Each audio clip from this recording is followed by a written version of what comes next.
2 வருடங்களாக வீசிங் நோயால் அவதிப்பட்டவர் சிகிச்சைக்கு முன்.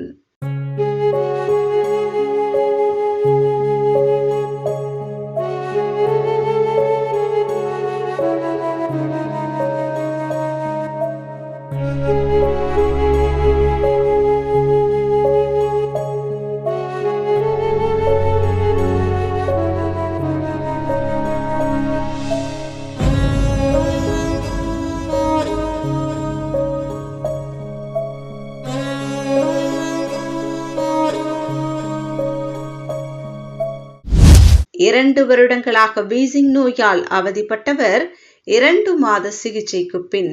என் பேர் எல்என்றி, நான் வேப்பேரியிலேருந்து வரேன். 2 வருஷமாக வீசிங் இருந்தது. ரொம்ப அவசரப்பட்டேன்.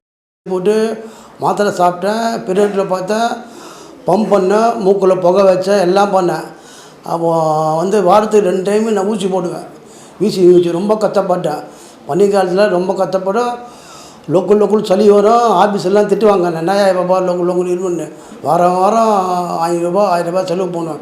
வீசிங்க புகை, மாத்திரை புகை இதை பார்த்துனே இருந்தேன். அதனால் நம்பர் கண்டுபிடிச்சி இங்கே வந்தேன். மாத்திரை 2 மாதம் சாப்பிட்டேன். முன்னோடு இப்போ பரவாயில்ல, பெட்ரு.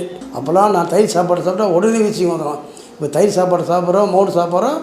காய்கறி ஃபஸ்ட்டாக காய்கறி ரொம்ப சாப்பிட முடியாது, இப்போ சாப்பிட்டுக்கிறேன். மறுபடியும் இந்த மருந்து சாப்பிட்டா இன்னும் நல்லா ஆகும், கிளியர் ஆகும். என்னை பொறுத்தவரைக்கும் மருந்து நல்லா இருக்குது. நீங்கள் எல்லோரும் வாங்கி சாப்பிடுங்க.